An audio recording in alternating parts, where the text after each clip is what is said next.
नमस्कार बच्चों, आज मैं आपको जहाँ पहिया है पाठ पढ़ाने जा रही हूँ, जिसके लेखक श्री पी साईनाथ जी हैं और ये अनुवाद किया हुआ पाठ है।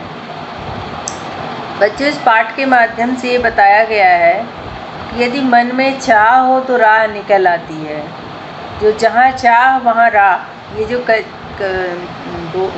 आपने लोकोक्ति सुन रखी होगी, मुहावरा सुन रखा होगा, ये कहावत जो सुन रखा है, ये चरितार्थ होती है, जहाँ चाह वहाँ राह। इस पाठ में जो सर्वाधिक पिछड़ा एक राज्य है, तमिलनाडु राज्य में एक सर्वाधिक पिछड़ा राज्य है पुडुकोट्टई।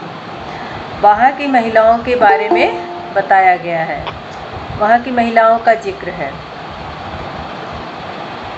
वहाँ उन्होंने साइकिल चलाना सीखने को एक आंदोलन के रूप में लिया था। मतलब एक आंदोलन के रूप में उन्होंने लिया था कि साइकिल चलाना एक आंदोलन के रूप में लेकर के, और सारे गांव की महिलाओं ने साइकिल चलाना शुरू किया था। और जो उस समय समाज में एक रूढ़िवादिता थी, एक बंधन था कि महिलाएं साइकिल नहीं चला सकती हैं या महिलाएं घर के बाहर का काम नहीं कर सकती हैं, उस रूढ़िवादिता को उन सबों ने दूर किया। और लेखक ने जो एक पहिए को विकास के रूप में भी दिखाया है, और ये सही भी है कि जहाँ विकास होता है वहाँ पहियों का बहुत योगदान होता है, क्योंकि जब से हमारे पास यातायात के साधन उपलब्ध हुए हैं, तब से हमारे देश की उन्नति बहुत अधिक हुई है। देश या कहीं भी, किसी भी देश की उन्नति में वहाँ के यातायात के साधनों का बहुत बड़ी भूमिका होती है। प्रसंग शुरू होता है पुडुकोट्टई, जो तमिलनाडु में एक गांव है। महिलाओं ने यहाँ सामाजिक आंदोलन के रूप में साइकिल चलाने का एक आंदोलन प्रारंभ किया। यहाँ की हजारों जो नव साक्षर ग्रामीण महिलाएं थीं, जो नया साइकिल सीखना चाहती थी, उन्होंने इस आंदोलन को शुरू किया।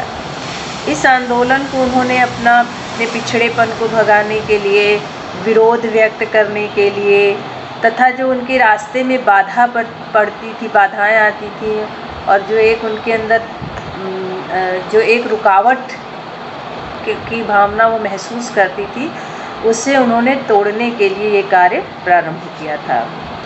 और सर्वाधिक पिछड़े जिलों में गिने जाने वाला यह जिला उसी समय लोगों की नज़र में आया जब महिलाओं ने इस आंदोलन को प्रारंभ किया।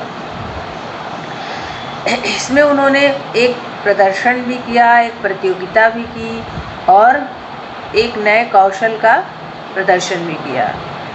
और यहाँ पर उन्होंने कई साइकिल चलाने के शिविर भी खोले, प्रशिक्षण शिविर भी खोले।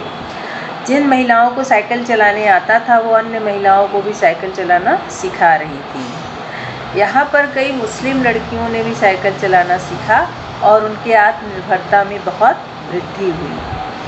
और उनकी जो पुरुषों पर निर्भरता थी वो कम हुई, क्योंकि पुरुषों पर वो पुरुषों पर निर्भर रहती थी। पुरुषों पे उनका बहुत ही एक पुरुषों के सहयोग ना मिलने पर वो कार्य कर पाने में असमर्थ हो जाती थी। लेकिन जब से उन्होंने साइकिल चलाना सीखा, उनमें एक बहुत ही एक अच्छी अनुभूति मिली, एक अच्छा सहारा मिला उन्हें। इसमें बताया है कि एक जो जमीला बीबी नामक महिला थी, उसने तो यहाँ तक कहा कि यह हमारा अधिकार है, और सही में अधिकार है, महिलाएं भी चला सकती हैं।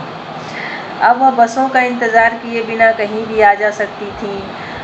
और एक शुरू में जब उन्होंने साइकिल चलाना सीखा था, तब लोगों ने बड़ी फबत्तियाँ कसी थी। फबत्तियाँ कसाने कमेंट, यानी व्यंग करना कि ये औरतें चली हैं साइकिल चलाने, लड़कियाँ चली हैं साइकिल चलाने। बहुत सारी फबत्तियाँ भी सुनने को मिलती थी, लेकिन उन लोगों ने ध्यान नहीं दिया।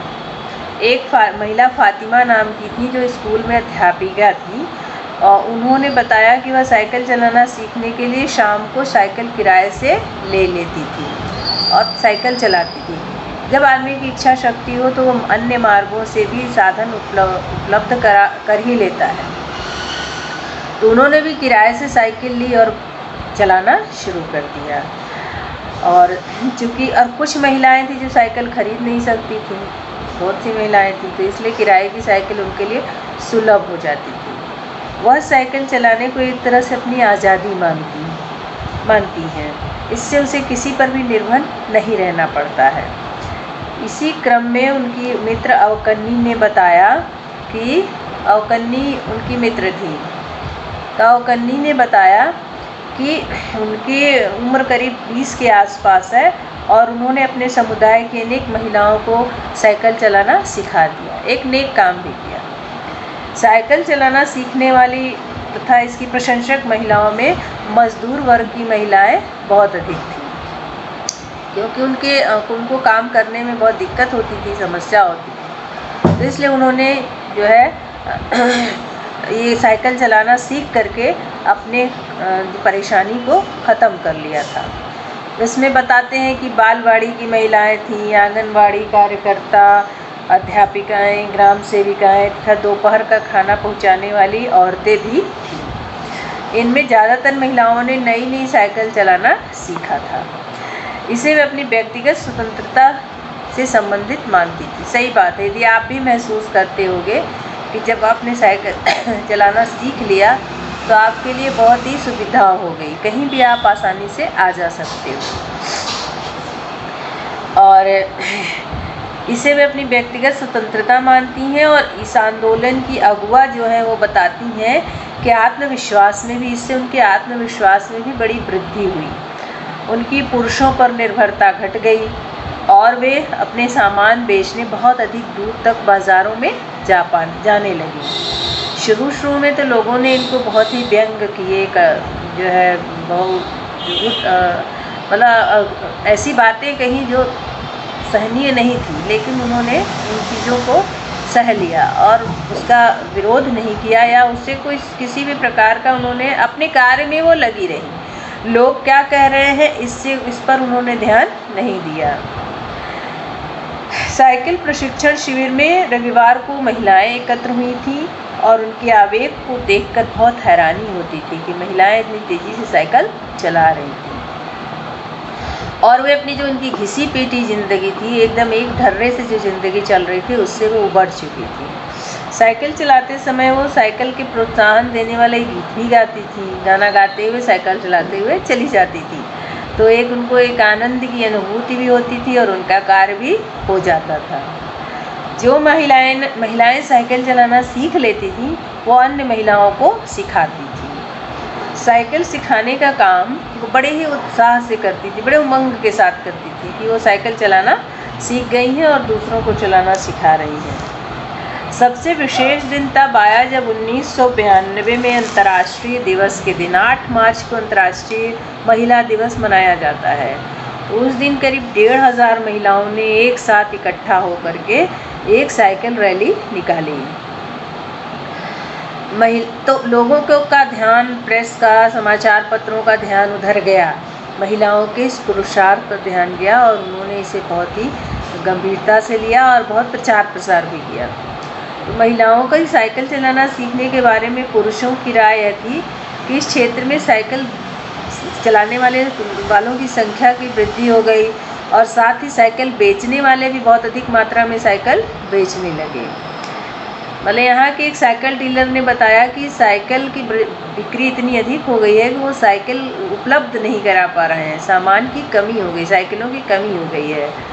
तो जब महिला साइकिलों की कमी हो गई तो महिलाओं ने पुरुषों के साइकिल खरीदने शुरू कर दिए और उसे भी चलाना शुरू कर दिया।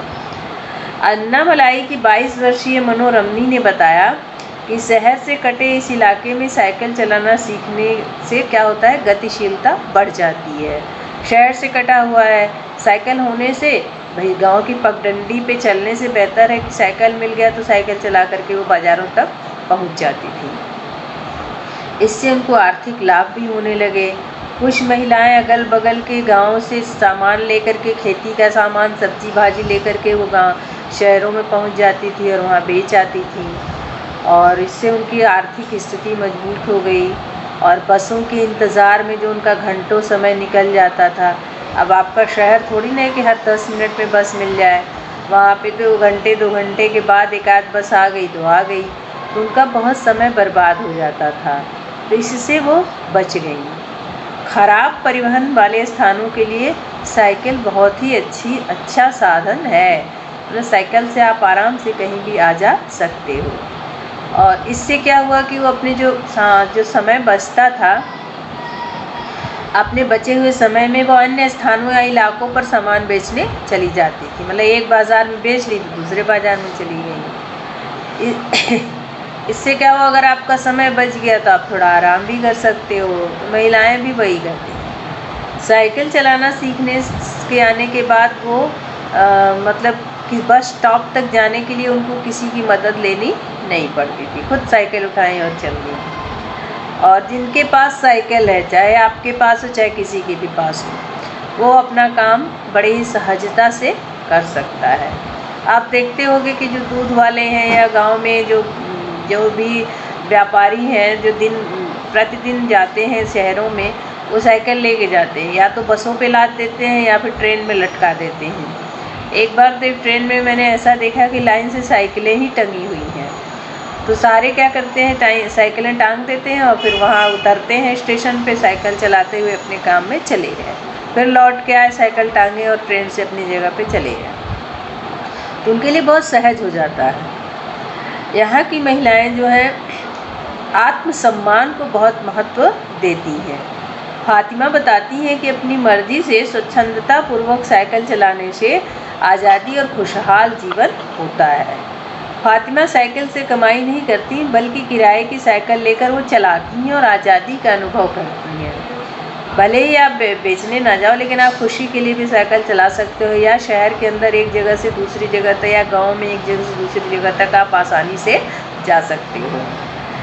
वहाँ की एक अन्य महिला ने बताया कि साइकिल चलाना उनके लिए एक बड़ी चीज़ है, और वो ऐसा है जैसे हवाई जहाज़ चला रही हैं। मतलब एक बहुत अच्छी खुशी मिलती है, आपको महसूस होता है कि आप बहुत अच्छा मतलब स्वतंत्र हो, और आप बिल्कुल जैसे आप हवाई जहाज़ उड़ा रहे हो, ऐसी खुशी महसूस होती है। पुरुष वर्ग इसके बारे में चाहे जो भी सोचे, लेकिन साइकिल चलाने के जो महिलाएं इसका अनुभव करती हैं, आनंद लेती हैं, साइकिल चलाने में पुरुष वर्ग इसकी बराबरी नहीं कर सकता। क्योंकि पुरुष वर्ग के लिए शुरू से साइकिलें उपलब्ध रहती हैं और वो चलाते रहते हैं। लेकिन पुडुकोट्टई की महिलाओं के लिए जो एक अवसर मिला था, वो उनके लिए बहुत ही लाभकारी रहा। तो इस तरह बच्चों, साइकिल के सवारी के महत्व को बताते हुए ये बताया गया है इस पाठ में कि साइकिल हमारे लिए एक बहुत ही उत्तम यातायात का साधन हो सकता है। धन्यवाद।